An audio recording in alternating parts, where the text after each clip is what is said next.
Welcome back, everyone. Tonight, we showcase the top 10 third baseman prospects in the MLB. I am, as always, Brian, and with me, you're going to be my co-host. It's just what it is. Ross R. Jensen. Okay, I'll take it. Okay, co-host Ross R. Jensen. Brian, as always, and Ross R. Jensen. So, well, I guess first off, how you doing? How was the New Year's? It's good. Fairly standard. It was low key for me. Didn't do anything too crazy this year. Yeah. Oh, something else to talk about that I'm really excited about. This is Scout the Statline related. We got another new partner. So we've been just doing all this stuff through this off season. We got pitching translations, which was the biggest thing, but we've partnered with Pitcher Diggs. And if you've never heard of this guy, he does a lot of really cool leaderboards, and he posts them onto a Google site that he manages. And he's allowed us to also host his leaderboards on our pages. And some of them are exclusive, so you won't find them anywhere else. And those are reserved for our members. So if you're interested in joining, this is a good time because you also get access to some exclusive leaderboards. So what he has shared with us so far, and there's going to be more coming, I think, is his bags leaderboard, which is his batter game score. So it's just another formulated ranking sort of system. And then his pitcher digs leaderboard, which is where his name comes from. This is the one that's kind of his bread and butter, defense independent game score. So it's a pitching rating system. So he's also shared a couple other boards with us, the exclusive ones. One is minor league grades. So he put everything onto kind of a 20/80 scale, and for their different sorts of capabilities, hit tool, power, etc. And he's got about 6 or 7 of these different ones for each player listed out. And then he's got an average score. So that's pretty fun. And then our first NCAA content ever, this guy has built a leaderboard for all. It's kind of like it's a game score for all batters going back to 2017 to present, and also includes those scout grades. So that's a pretty fun one. And if you take a look at that, you'll understand why I'm still obsessed with the idea of Nick Gonzalez being a superstar, because he's number one on there. Awesome. Yeah. Some big stuff. Big cool. Year for Scout the Statline 2023. Huge. We got our beers. And I always go first. So I'm going to take a back seat and I'm going to let you introduce. Did you get another big beer?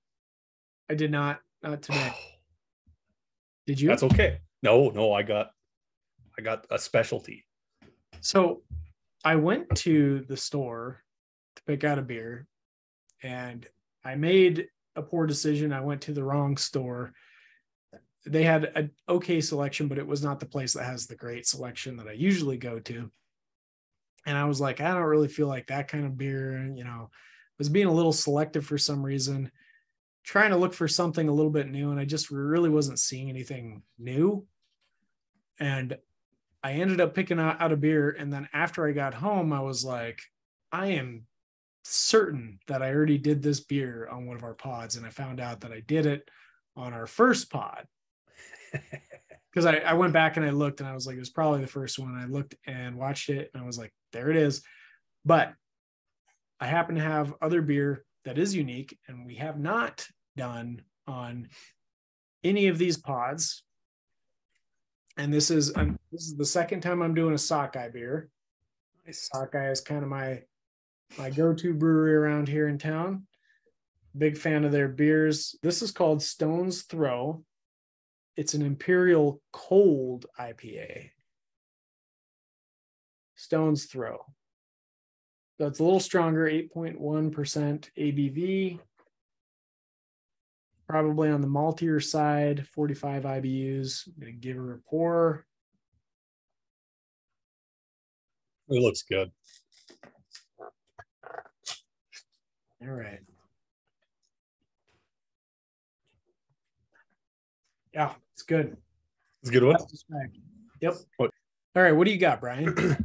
So I got the one that I wanted to buy last time because it was so damn cold outside. So this one is from the Kona Brewing Company. So this one's called the Big Wave. Oh yeah, I'm familiar with Big Wave. You like the Big Wave? Yeah, we drink that stuff all the time. Yeah, big Wave Golden Ale. Okay, Big Wave.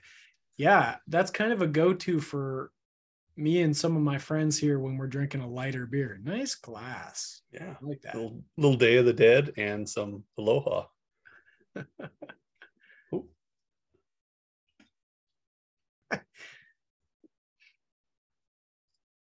That's a good beer. Yeah, good. I like golden ales. Yeah, me too. It's a good break for me between doing the heavier stuff and, you know, something a little easier, drinkable. It's really caramely. Is it supposed to be caramely? That's really good. That would strike me as slightly unusual, maybe a little bit more than a typical light Pilsner, I guess. We are going to do third baseman tonight, Ross. And as I was kind of looking over what we're going to talk about tonight, I found myself thinking exclusively about you. I think you like this list probably a lot more than 90% of the people are going to did like the list. Once you guys are done listening to this, you're going to like it a lot too. But in particular, I think Ross is really, really going to like this list. He's got 3 guys on here at least that I think he's bonkers about.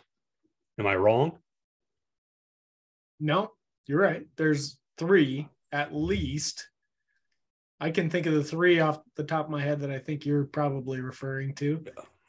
And then there's probably some more in there that I like quite a bit too. But I meant bonk, right? List. Yeah, and the list gets better the more I look at it. But when I first looked at it, I was like, third base, this is going to be kind of a slog. This is kind of going to be the. Well, after going through second base, which there was still interesting players there, but that was more of a slog, right? Yep. So let's do it. Let's jump into it. Do you want to pinpoint anything before we dive in? About third baseman? Yeah. No, but we are going to cover some of the best prospects in the game by the time we finish this list. So I'm looking forward to it. Me too. And we're going to start with one that might be my favorite prospect in all of the minors. And he has been for a long time. I've owned him forever. Really, really like him.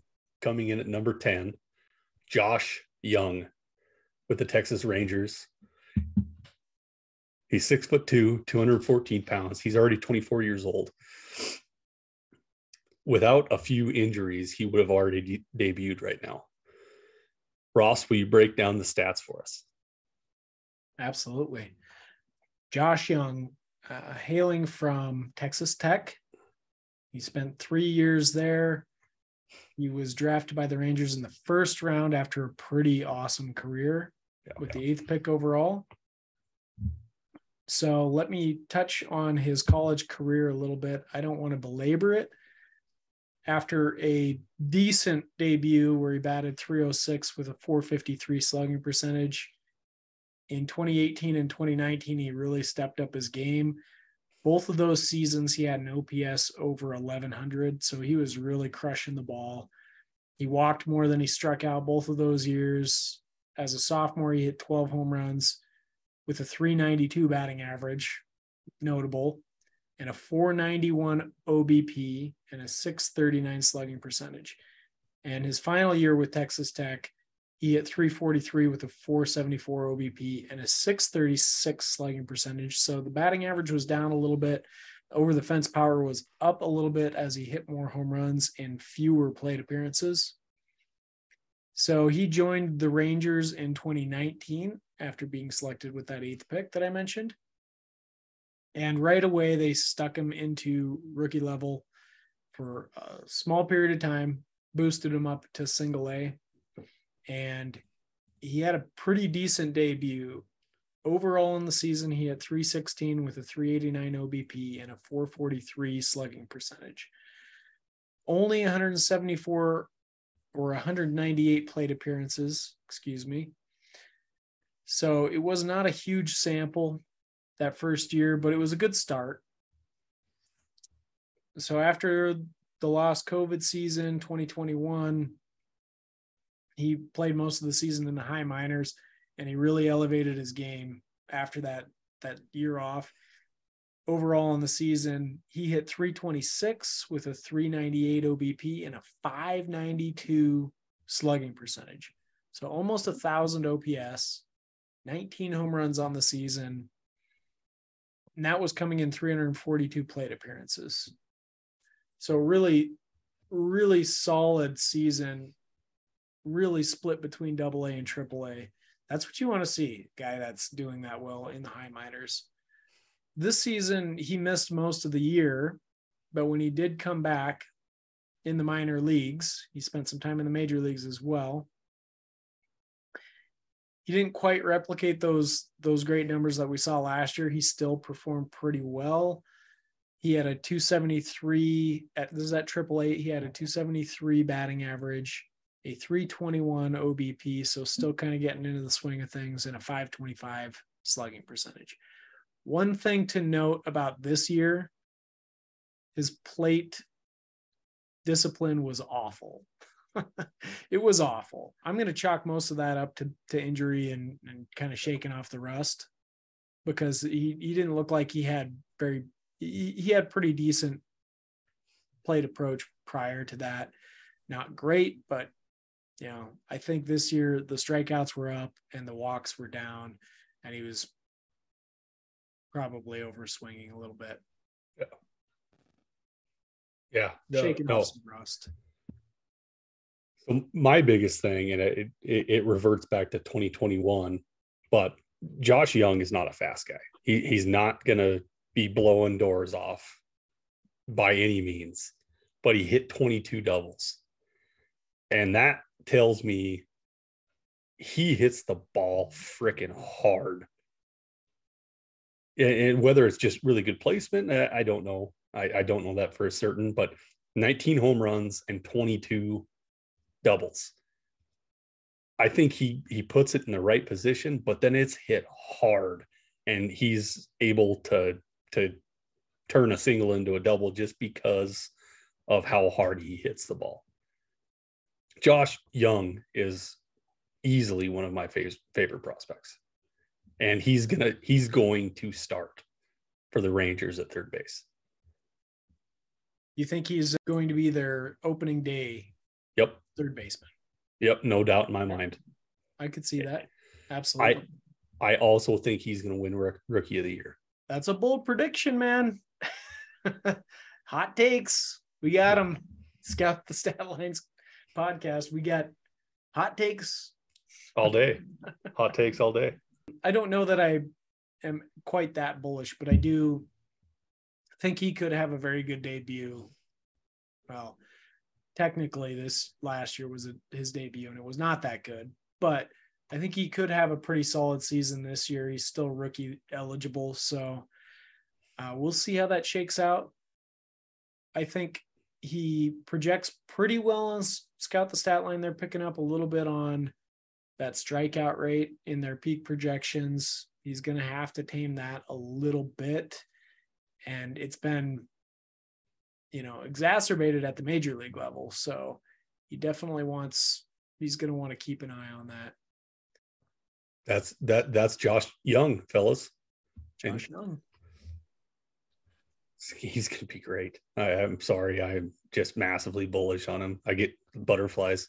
He's a go get him. Yeah, he's a go get him. Yeah. All right. Let's jump in to number 9. This gentleman goes by the name of Colt Keith. He's a third baseman for the Detroit Tigers, currently affiliated with the High A. He's 6'3", 211 pounds. He's 21 years old. He was drafted in 2020 in the 5th round, 132 overall. In 2021, he had 224 at bats. His average was 286, OBP of 396, and a slugging of 393. 2 home runs, 4 stolen bases. Not a lot of stuff here. Just kind of a ho-hum sort of deal going on. Not a whole lot of power. He did wind up in high A in his first year, which it's notable that he came through 3 different levels in 224 at bats. In 2022, he repeated high A. He recorded another 193 at bats. He batted 301, had an OBP of 370, slugging 544, and we're getting into that OPS, that OPS that we like of 914.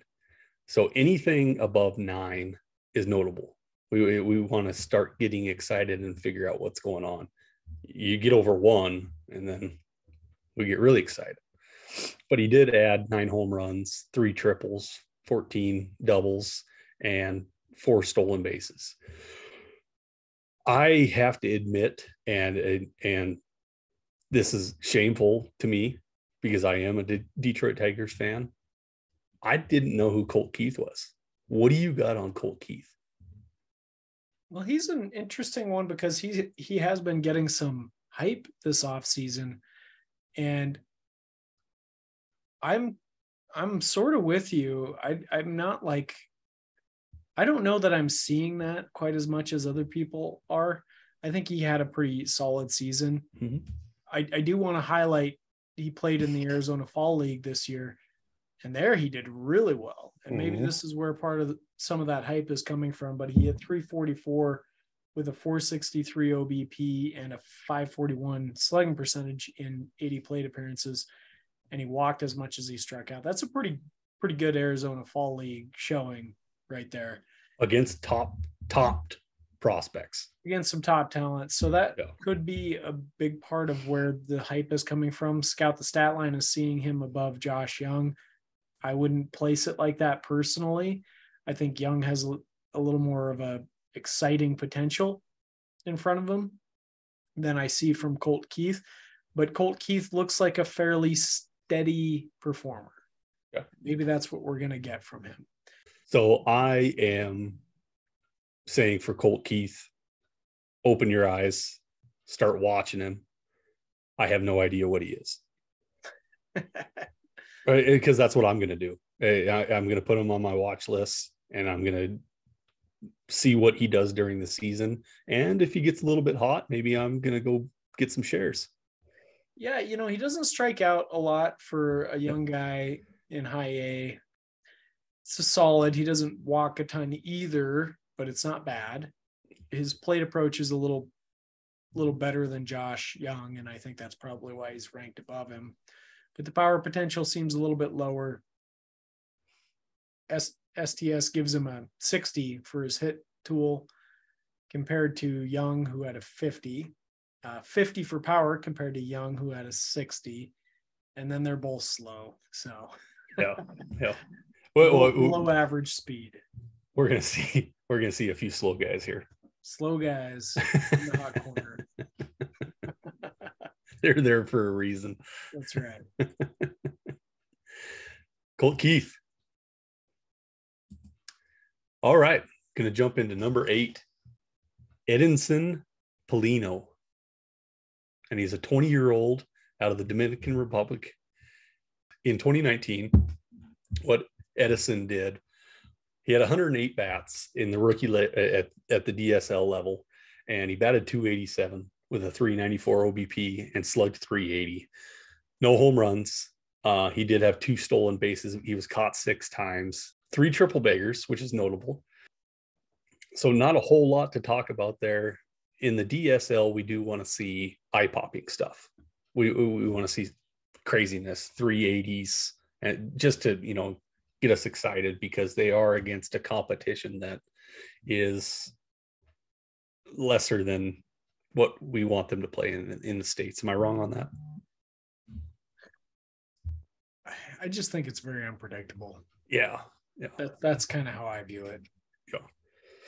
So we missed 2020, but in 2021, only had 113 at bats, 16 doubles, once again, 0 home runs. But he did get 5 stolen bases and only got caught twice. He batted .336, an OBP of .436, and a slugging of .549.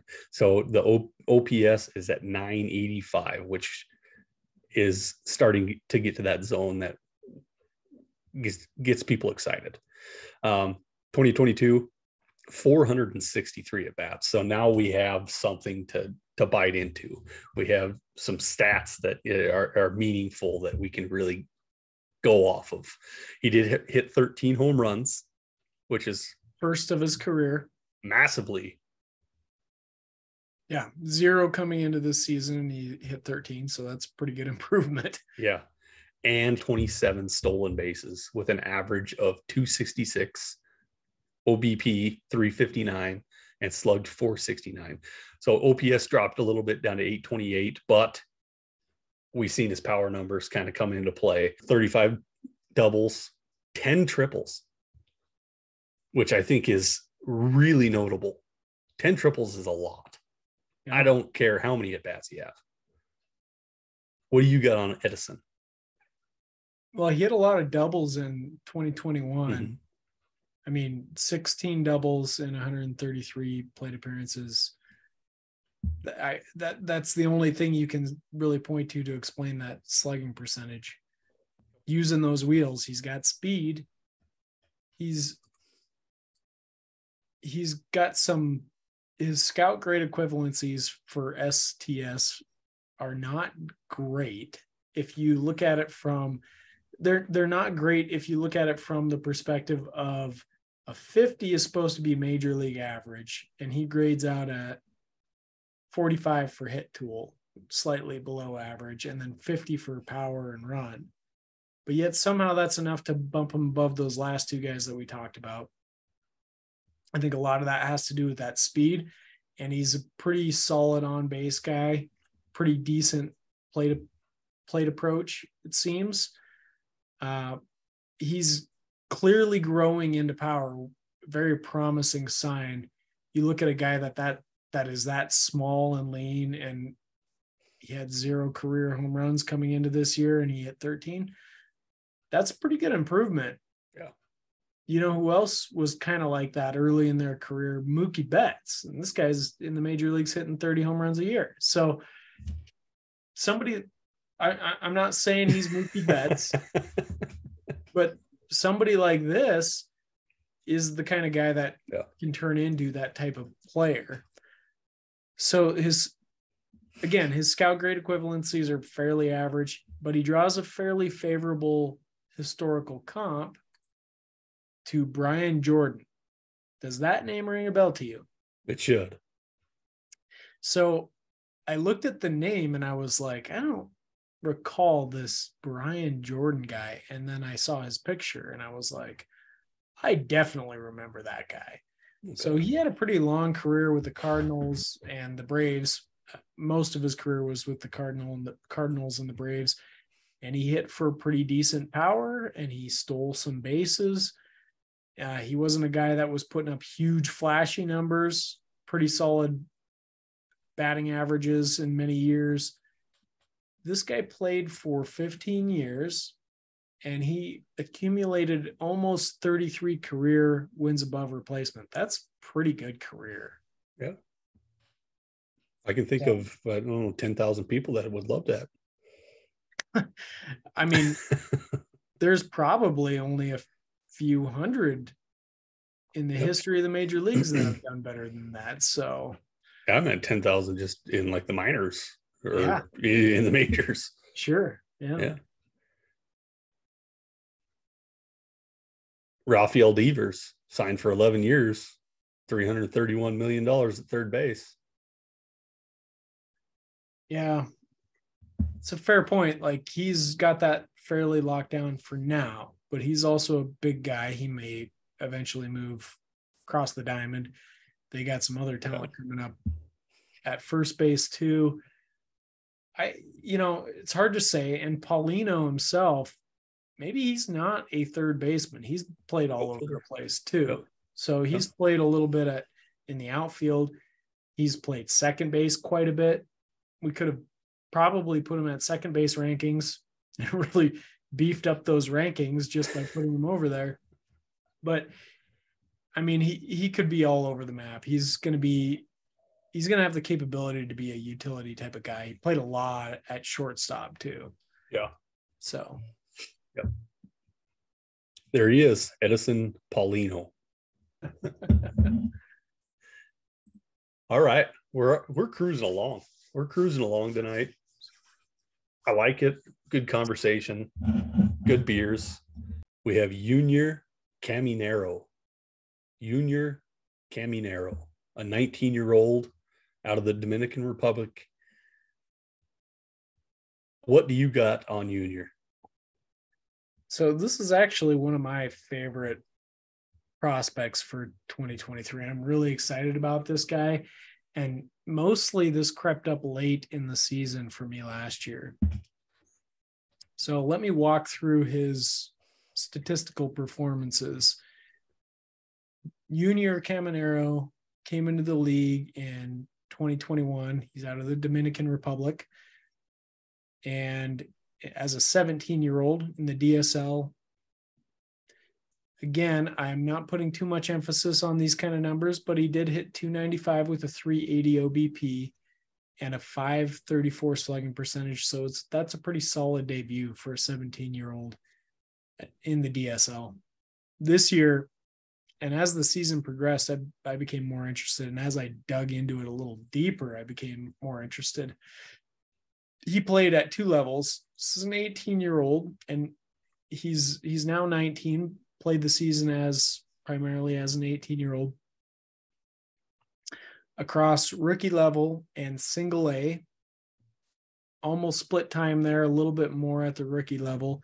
Overall in the season, he hit 314 with a 384 OBP and a 498 slugging percentage. He hit 11 home runs and he stole 12 bases. I don't see this guy as, despite having the 12 stolen bases, this was in 271 plate appearances, by the way. I don't see him as being a big stolen base guy in the future, but I think the power is there and I think it's going to grow. And there's something about the rates with this guy that are very appealing to me. He doesn't strike out that much. And at peak, he projects to only strike out in 15% of his plate appearances. He doesn't walk. Yeah. Good. Very, very good. He's got a knack for barreling the ball. He doesn't walk a lot either. So there's a flip side to that. 8% walk rate. I wouldn't say that it's low, but it's not particularly high. But he grades out with some very good tools for hit and power. And at peak, he projects to hit 29 home runs per 600 plate appearances on average. Pretty good. So let me read his peak projected stat line because it's one of the nicer looking ones. On average, he projects at peak for a 263 batting average, a 327 OBP, and a 454 slugging percentage. Hell yeah. I'll take this one more step and let you know, because I know, Brian, you're going to ask me. He gets a comp to Richard Hidalgo, who was with the Astros for most of his career. And he was a hitter. He had a season where he hit 44 home runs with an OPS over 1,000 when he was 25 years old with the Astros. That was that Astros team that was always kind of there in contention. They had a bunch of big boppers on their team. And he had some other seasons. He never hit anywhere close to that for his home run power, but he had some other pretty good seasons. As a 28-year-old, he hit 309 with 28 home runs, 572 slugging percentage that year. So he's had some pretty good seasons. And overall in his career, he had a 490 slugging percentage. in 9 years. So he didn't have an incredibly long career, not like a Hall of Fame type talent or anything like that, but he did accumulate almost 20 wins above replacement. So pretty good career.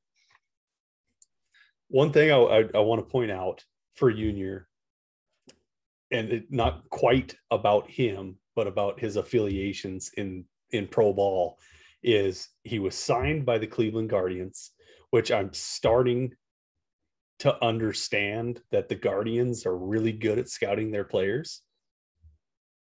And then he was traded to the Rays, which I think we all know our love, me and Ross's love, for how the Rays are building their players, scouting their players, acquiring talent. They're top notch. It's unbelievable. Almost every single one of our lists will have a Ray on it, no matter what, because they're incredible at finding talent. Yep. So we're looking at another Rays player with a very promising future. I'm really excited for Junior Caminero. I think if you haven't already, you should be looking into obtaining this guy if he's owned in your league.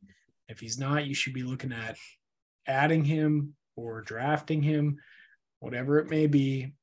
I think this is a potential breakout for 2023, and he's one of the players that I'm most excited for. And we're potentially looking at a 20-year-old in AA. Probably not even potentially, probably a given. Well, I think he starts in, either single A or high A, would be a starting point for him. If he's hitting the ball, striking it as well as he was this year, then I think he could see AA for sure. For sure. Junior Caminero, fellas. Go ahead and say it, Ross. Go get him. And we are jumping into number 6. And his name is Brett Baty. He plays for the New York Mets. He's a 23-year-old. He was drafted in 2019, first round, 12 overall, out of Austin, Texas. I really like Brett Baty. I really do. Let's start in 2019. 2019 was not a terrific year for Brett Baty. Matter of fact, I think his prospect status plummeted pretty hard in 2019. You're going to see an ebb and a flow with him. He batted .234 across 3 different levels. He had 188 at bats, .234 on base, .368, slugged .452, 7 home runs, no stolen bases. That's not what Brett Baty's going to be. He's not a part of the game. Not part of his game. He ended up in a short ball. And we had the missed year of 2020. And in 2021 is when the ebb and the flow came. So it came and popped back up. He had 332 at bats between 2 different levels. He had A+ league and AA. Aggregate, he batted .292, on base .382, slugged .473 with 12 home runs. He did have 6 stolen bases. Let's put it out there. 22 doubles. So overall, 2021 was a good year for Brett Baty. His prospect status started shooting up the boards again. 2022, the majority of the year he played in AA, which I love AA stats. I eat them up. I love it. I think that's the best competition in the minors. And he did get a short call up to the AAA league. But overall, he had 362 at bats. He batted .315, on base percentage .410, and had a slugging of .533. OPS 943. So it's in that range that I really enjoy. Anything above 925, you're getting into some pretty remarkable stuff. 19 home runs, like I said, and his prospect status is back on the board, and we're going to see him in New York next year. What do you got on Brett Baty? Brett Baty's an interesting one from the perspective of, I don't think I've really ever been too hot on this guy. I think maybe you're right. As you were walking through that, it kind of made me think about this a little bit, but that 2019 might have left a sour taste in my mouth that I just haven't shook. You have to love, regardless of whether you are like me and you're just kind of like, you write him off and you just don't even think about him again. You have to love the trend of his career right now. As he's moving up and moving closer to the major leagues, he's getting better. He's hitting more. He's hitting with more power. That's exactly what you want to see. So I can't really make any qualms about that. It looks nice. And he's still, he'll be 23 years old, probably spend quite a bit of time in the major leagues this year, if not the entire season. So it's good. He's a guy that you probably want to think about a little bit more than I have. He grades out with a 60 hit tool, a 55 for power, and the speed is negligible, as we mentioned before. He gets a comp to Nick Kasaski. He played a lot of his career with the Cincinnati Reds and had his best season during his only season with the Boston Red Sox, where he hit 30 home runs and hit 277 with a 500 slugging percentage. Garnered some MVP votes that year. So a decent career. I think it's looks like a good comp. I think this is a guy you got to pay attention to. Yeah. Big guy too. The strikeout rate it's a little high. It's not crazy. It's not crazy, and it's improving. You can see this looking from 2019 to 2021 to 2022. It's gone down every single year. So while the OPS has gone up every year, the strikeout rate has gone down. Like, you have to love that trend. You have to love that trend. You look at every single one of his statistical lines, and they've gone up. Average, OBP, slugging, OPS, obviously. Home runs, yeah. Yeah. What is he? Is he go get him? Well, I think his stock is probably a little too elevated already to say he's a full go get him, because you're going to pay a price for him. I think he's got some decent potential in front of him. He's got that really nice trend, but you're going to have to pay a premium for him. Yeah. And he's only 23. Won't be 24 till August. Yeah. Probably has 200 at bats in the majors at that point. What about for you, Brian? Is he a go get him? Oh yeah. He's been a go get him for a little while for me. We're moving on to our number 5 prospect for Scout the Statline's top third baseman, and that's Christian Encarnacion-Strand. So Christian was drafted in the 4th round, pick number 128 overall in the 2021 draft. He's 6 foot, 224 pounds. He's a bulky guy. He came out of Oklahoma State. In 2021, he was affiliated with the single A ball club for the Cincinnati Reds. He had 87 at bats. He hit 391, OBP 424, slugged 598, 4 home runs and 2 stolen bases, just 87 at bats. But in 2022, the fun started for Christian, and he had 484 at bats over 2 different levels. He had A+ league, and then he got into AA. He batted .304 over 484 at bats. He had an on-base percentage of .368, a slugging percentage of .587, and he hit 32 home runs with 8 stolen bags. Now, the 8 stolen bags are just kind of a little cherry He might have a little bit of speed. It's not going to be a huge part of his game, but man, those home runs came in bunches, and he had 114 RBIs across 484 bats. Big deal. He did strike out 137 times.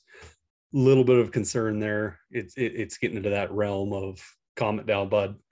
What do you got on Christian? I mean, he's a slugger. Yeah.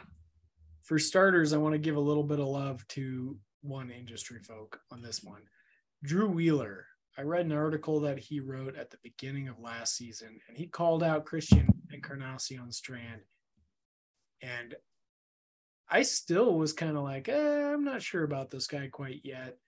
And he's made a believer out of me. This guy's a slugger. Yeah. He's a slugger. He hits the ball hard, and he's got a track record for doing that, stretching back to last season, stretching back to his time with Oklahoma State. He's a slugger. He's slugged everywhere he has been. Props to you, Drew Wheeler, for picking this guy out. You found an undervalued talent. And this was an acquisition of the Reds last year.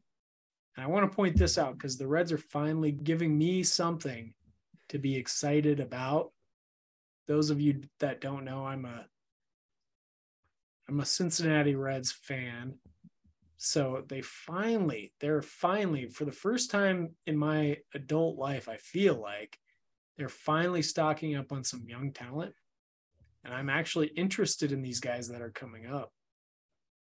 I'm just happy that the Reds finally recognize that they're not going anywhere and they're buying some young talent. Compile some talent. This is what they've needed to do for probably at least 2 decades. Yeah. Christian Encarnacion-Strand is one of those guys. He's a slugger. He can hit the ball. He hit 32 home runs this year. The strikeout rate is high. Mm-hmm. He doesn't walk a lot. He's swinging for the fences. He's connecting. He's connecting at a very strong rate. These are his peak projections. I'll let them speak for themselves. 269 batting average, 324 OBP, 484 slugging percentage, 28 home runs. That seems to me like a player you want on your team. He gets a comp to Jeff Jenkins. Do you remember Jeff Jenkins? I think so. Milwaukee Brewers. And he played a lot like what I just described for Christian Encarnacion-Strand. He hit a lot of home runs. He didn't walk a lot. He struck out at a pretty decent clip. He's not Joey Gallo, but he had seasons where he struck out 150 plus times. A lot of 20 plus home run seasons. I remember this guy pretty distinctly. So he played 11 years with the Brewers. He had 1, 2, 3, 4, 5, 6, 7 years where he hit over 20 home runs. That's a pretty good career. He topped out at 34 in 2000 when he was 25 years old, but he slugged 588 that year too. It's a pretty good season. Had an all-star game appearance 2003. But he was just like a steady middle of the order bat for him, for a long time. Yeah. For a long time. That season in 2000, that's a really good season.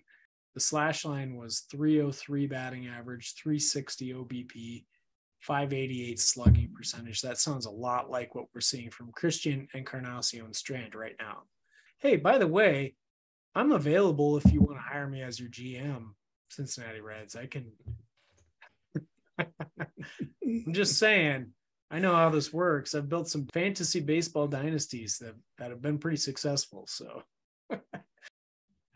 that's him. I don't know if there's very few. There's maybe no such thing as the perfect hitter anyway out there. There are some hitters that have really, really good looking profiles.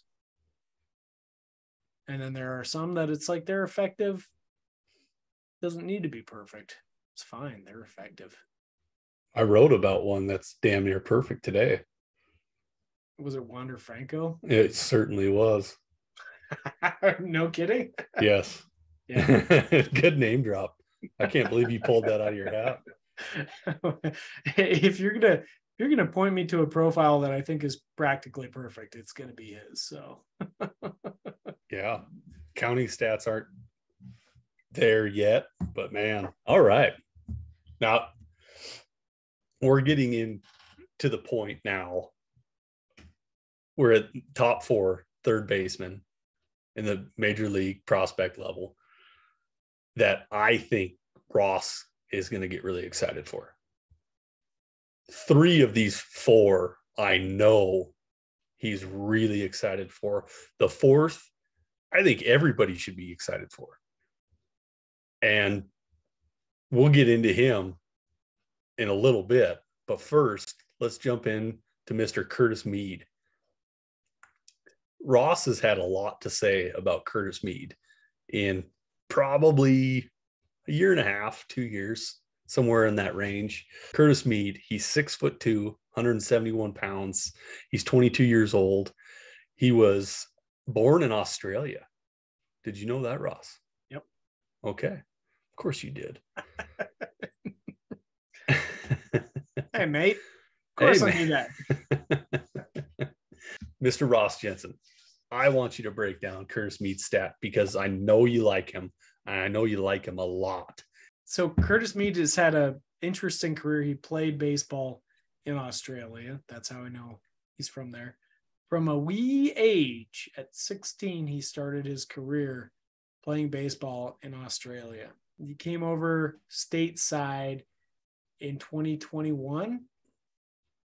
And I just love this guy's profile. I really do.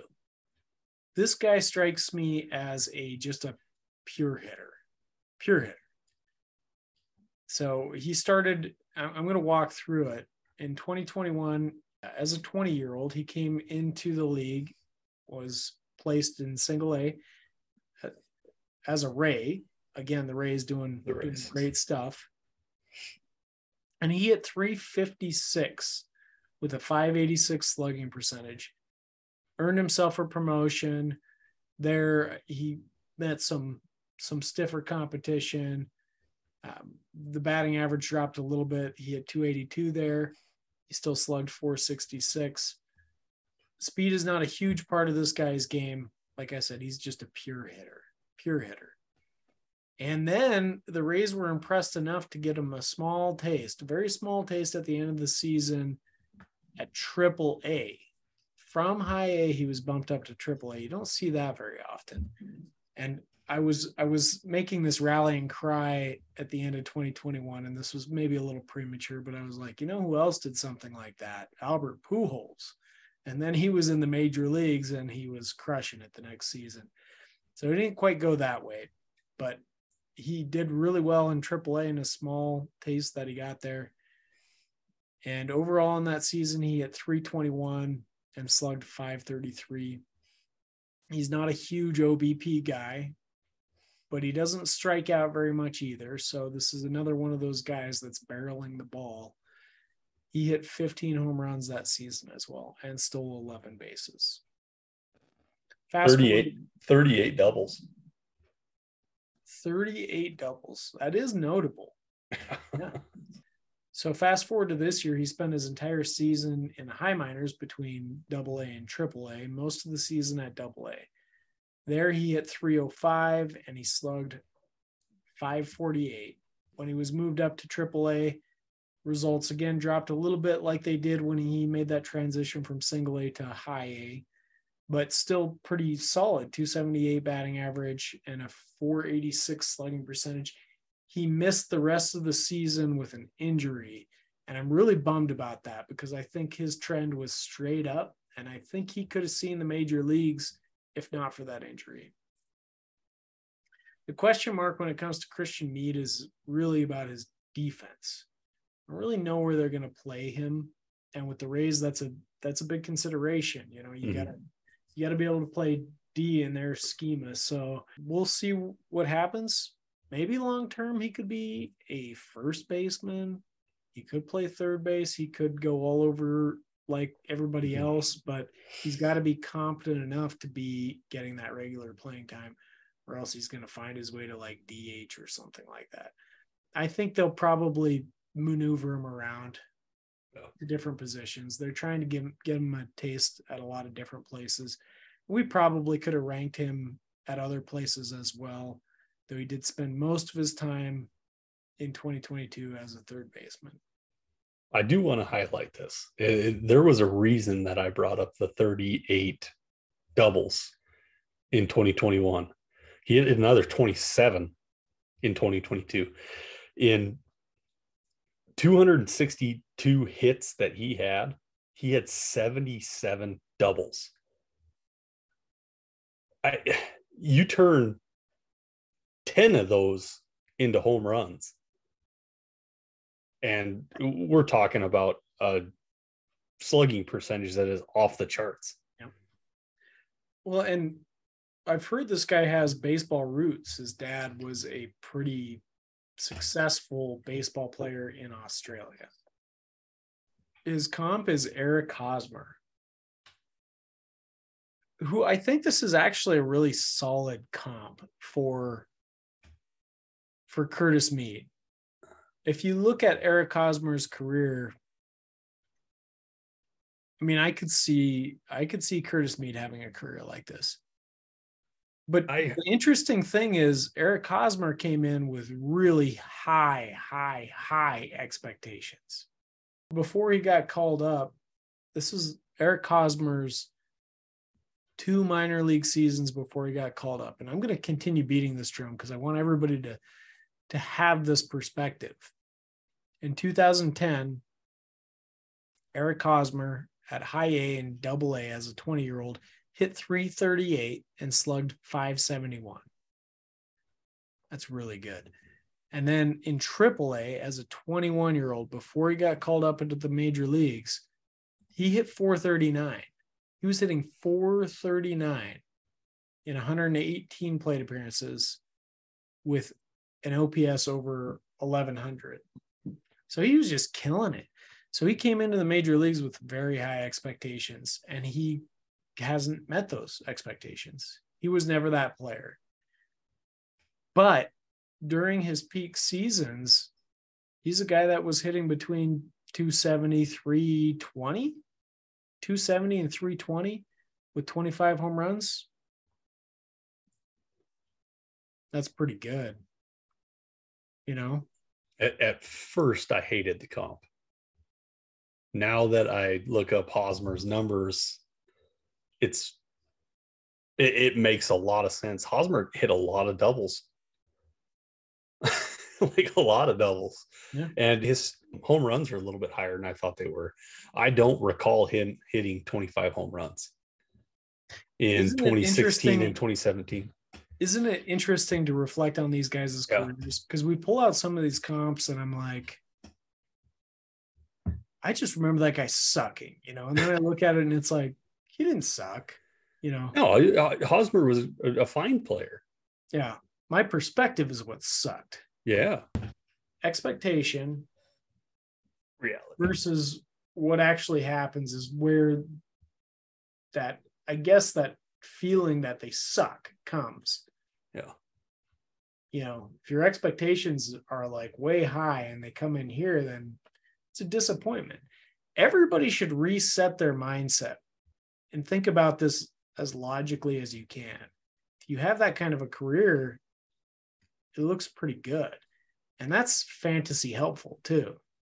Oh, yeah. That's Curtis Mead, guys.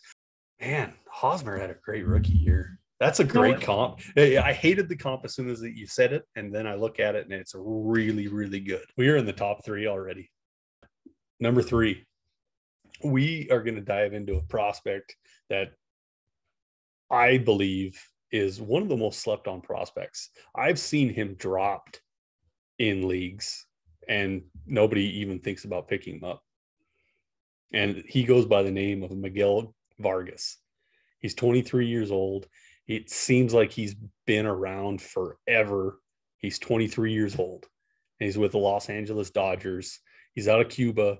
He's a big guy. He's 6'3", 205. he has done nothing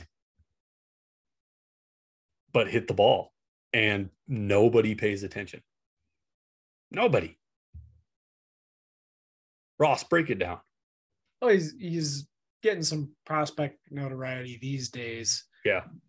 But let's start. Let's go back to 2018, his debut, and aggregate on that season across rookie level and single A. Struggled a little more at single A, but he hit 330 on that season with a 404 OBP and a 465 slugging percentage. And then in 2019, spent most of his season there at single A, and then high A, was promoted there. He hit 308 with a 380 OBP and a 440 slugging percentage. So up to this point in this guy's career, he's showing very solid plate discipline. Not a lot of power, though. On that season in 2019, as a 19-year-old, he only had 7 home runs. He only had 2 the prior year. 2021 came around. So I just want to highlight this because this is noteworthy. STS was into this guy at that point, which we were just getting started. So we were just getting our feet wet. I think I wrote about Miguel Vargas in 2019, and I added him in our league. Did you know that? Do you have him still? No. I traded him. I'll get to that.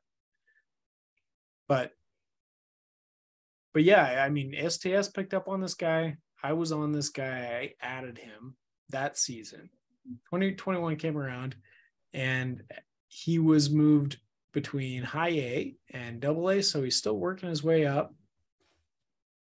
And he hit 319 with a 380 OBP, so very solid numbers again, but a 526 slugging percentage. That marks a career high, and 23 home runs from 7 the year prior, which was 2 years ago, 2019.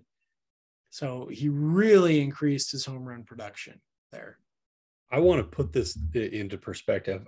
At this point right here, with the stats that he's putting up, I watched him get dropped and nobody picked him up. So fast forward to this season, all of his time in the minor leagues was spent at AAA, and he spent some time in the major leagues as well. He hit 304 with a 404 OBP, ties a career high going back to 2018, and a 511 slugging percentage. So again, he's hitting the ball well, 17 home runs, striking the ball really well, got a taste in the major leagues, and he walked almost as much as he struck out. So that's a really good season, promising. Hasn't quite translated to the major league level yet, but I think it will. The reason that I was on this guy so early was because of that plate discipline. You could see that plate discipline from the time he was 19 years old. There's not a lot of guys that are doing that.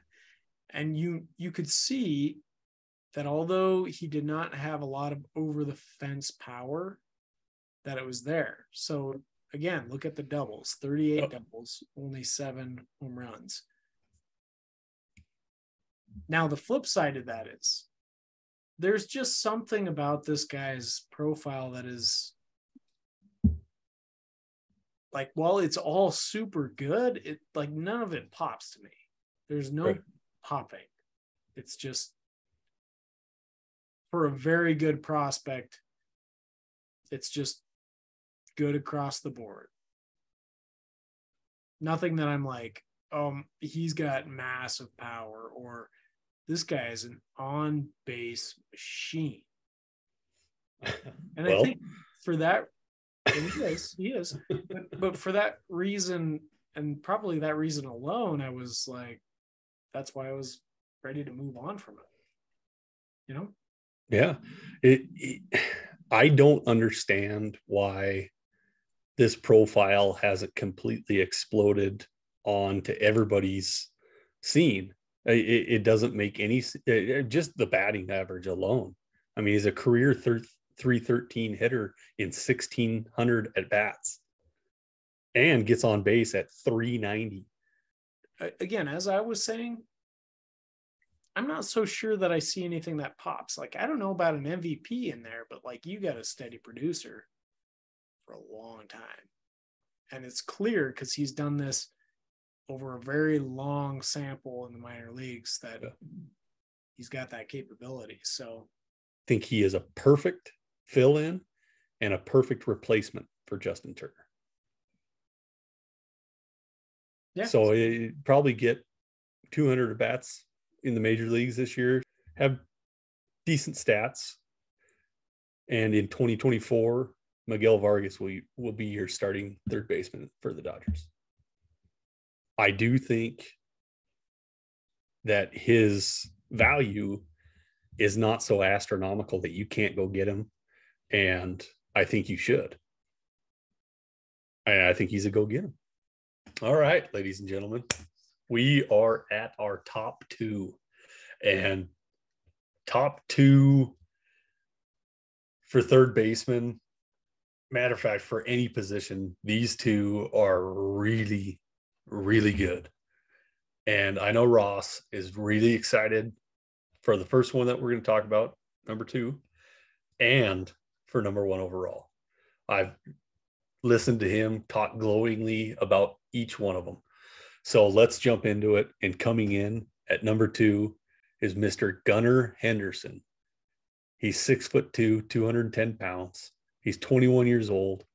He's out of high school, Morgan Selma, Alabama. He was drafted by the Baltimore Orioles in 2019, round 2, pick number 42 overall. And I can see the smile like creaking in on Ross's face. All right. Okay. Gunnar Henderson is a guy that I think I was not very high on. You know, you hear his name and he came in with some prospect pedigree, and I was kind of like, as I do, fading it. Like I fade basically everybody that comes in the league. I'm like, they're all garbage until they show me otherwise.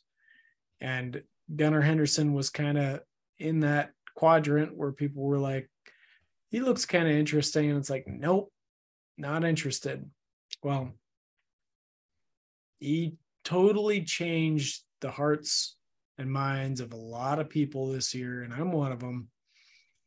And so much so, he became Baseball America's number 1 overall prospect. That's huge. That's huge. Huge. So let me just walk through this. He debuted in 2019 as an 18-year-old and only 121 plate appearances, didn't show a whole lot, had a 259 batting average. Not a lot of power yet at this point, but this is very early on. After the 2020 break in 2021, he was put into single A. He worked his way through to high A and got a taste of double A at the end of the season. He showed a lot more power. He hit 17 home runs on the season overall, and he stole 16 bases. His slash line was 258, so slightly lower batting average. A lot of that came from that high A level, 350 on base percentage and a 476 slugging percentage. So I wouldn't call that it was a solid season. I wouldn't call it a bad season by any stretch of the imagination. Pretty solid season. It wasn't a breakout.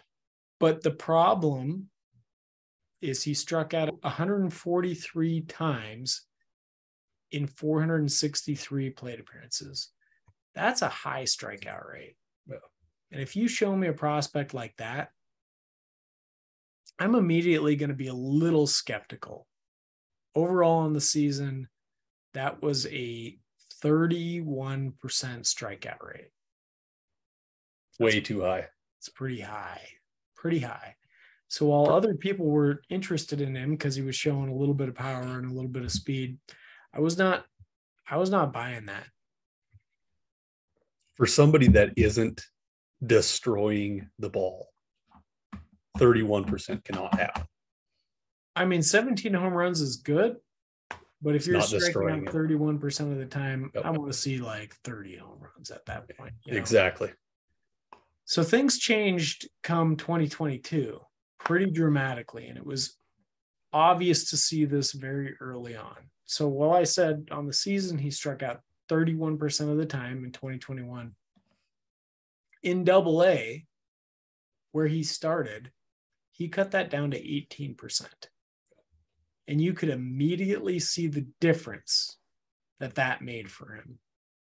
At Double-A, he hit 312 with a 452 on base percentage. He actually walked more than he struck out, walked at a 20% rate, and a 573 slugging percentage. To me, that has top prospect billing all over it. On base plus slugging is at 1. Baseball America agrees. That's why they put him number 1.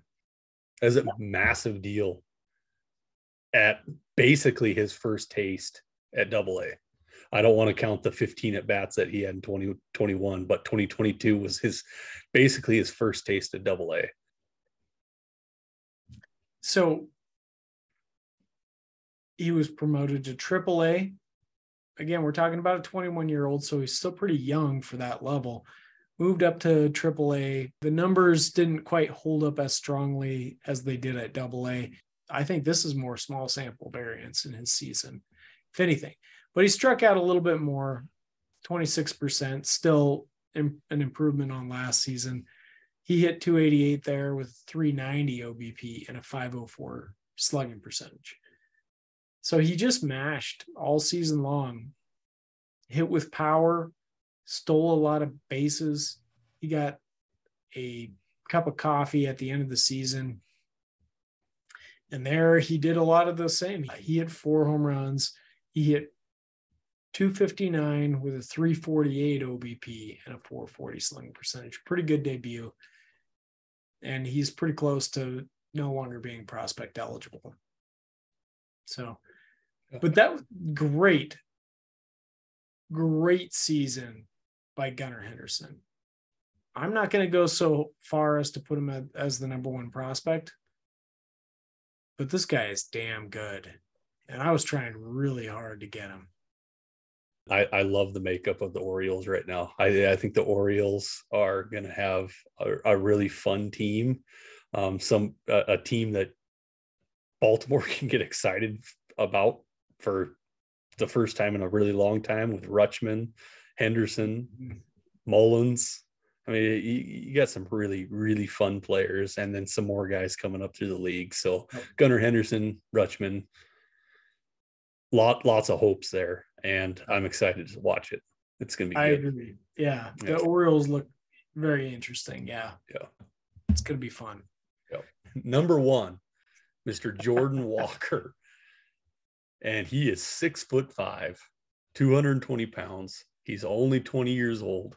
He was drafted in 2020 by the St. Louis Cardinals, round 1, pick number 21 overall. And this is another guy that Ross, that he's been on your radar instantly. Like you were all over Jordan Walker, and I was like, who's this Junko? No. And you were like, go look at him, Brian. And I did, and I was wrong again. So obviously we missed 2020. So in 2021, Jordan Walker was set in regular A, and he had 99 at bats. He batted 374, hit 6 home runs, on base percentage of 475 in 99 at bats. He got promoted to high A, had an extra 226 at bats. He batted 292, a 344 on base, and slugged 487 with 8 home runs and 13 stolen bases. I think that's probably what popped out to me. Is I looked at the size, I looked at everything going on here, and I was like, where did these stolen bases come from? You got to be kidding me. So overall, 325 at bats, 14 home runs, 14 stolen bases, an average of 317, on base 388, slugged 548, and gets a call up to Double A, which I didn't see happening. So he's 20 years old. He started at 19, right? Yeah. So he started the year at 19 years old at Double A. Very quickly turned to 20, but had 461 at bats, right? He batted 306 with an on base of 388 and slugged 510. Had 19 home runs and 22 stolen bases. 31 doubles. So just turn 5 of those into an extra 5 home runs. You got 24 home runs. My goodness. Jordan Walker, to me, came out of frickin' nowhere. I didn't see it, and Ross was all over it. Ross, what do you got on Jordan Walker? I mean, looking at this profile, it kind of reminds me a little bit of what we talked about with Curtis Mead. This guy's just a hitter. He's just a hitter. What's surprising about it, though, is he steals a lot of bases. We have to bake a little projection into this. I think when we're talking about Jordan Walker, because he's clearly a hitter. He's done it everywhere he's been so far. But I think he's got more power than we're even seeing so far in his career. Yeah. And given his size, that should not be a big surprise. I don't think the stolen bases are going to be there quite as much as they are now. Yeah. But he's got some speed there. And that's maybe he's crafty. That's the big difference between him and like a Curtis Mead is he's got some speed. And he's maybe a slightly better hitter. It's very close, though. Slightly better. I am really excited for this guy. I think he's one of the top prospects in baseball. He should be a top 10 prospect everywhere. And if he's not, then there's something wrong. He's a very talented player. Scout the Statline gives him, out of everybody from the third base ranks that we've talked about tonight, he's got the best hit tool for his scout grade equivalencies at 65. Now, I think Scout the Statline is even a little low on him when it comes to his power tool. He's got major league average power according to them. And this is where I was saying the projection has to come in. This guy's a big guy. Yeah. And he's known for his power. Even though he's not really hitting with it right now, I think he's going to have a lot of power. And that's not to say he's not hitting with it, because he hit 19 home runs. That's not like a small amount, but I think there's more in there. I think this is like a floor is probably 30 home run power at peak. And then you get into the stolen bases, the less predictable part of this. I don't think it's going to be a big part of his game, but like if he was stealing 10 bags, that wouldn't terribly surprise me. Yeah. Do you think we see Jordan Walker in the pros in 2023? I think we could see him get a taste, potentially. I think a cup of coffee, possibly. Anything outside of that is abnormal. And if he were to move up early, very early, then you better be on top of this guy, because he's going to be a superstar. That's what that's telling you. If he's up really early, if he breaks camp with them,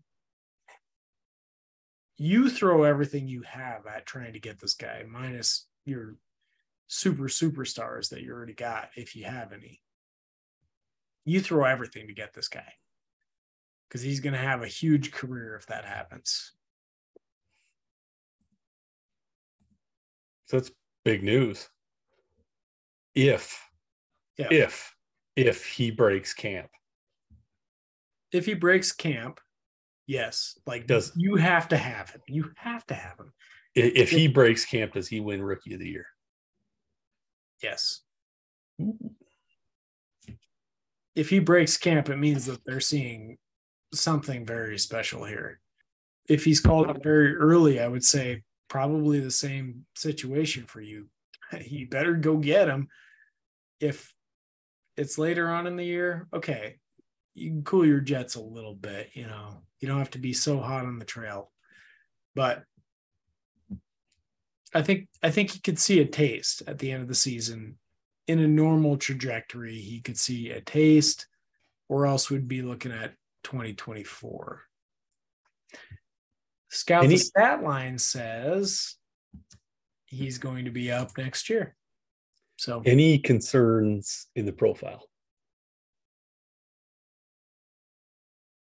No real weaknesses. Good. He's got a very solid all-around profile. Yeah. Is there anything that you would pick out, Brian? I don't see a whole lot. I think at AA, he was challenged a little bit there. He's, 20 years old. Yeah. I think you saw the strikeouts rise a little bit, but I don't think it's anything concerning. I think it looks very nice to me. I agree. Across the board and solid consistency too. As far as your personal rankings go, where do you put Jordan Walker? He's easily top 5 for me. I don't know if I know precisely where I'm going to put him yet. After we go through all of these conversations, I'll probably place all my guys, but I think right now he's top 5. That's a really good take. Well, there it is, ladies and gentlemen. Our top 10 third baseman prospects in all of MLB. Well, as always, I am Brian. Everybody, take care. We'll talk to you again soon.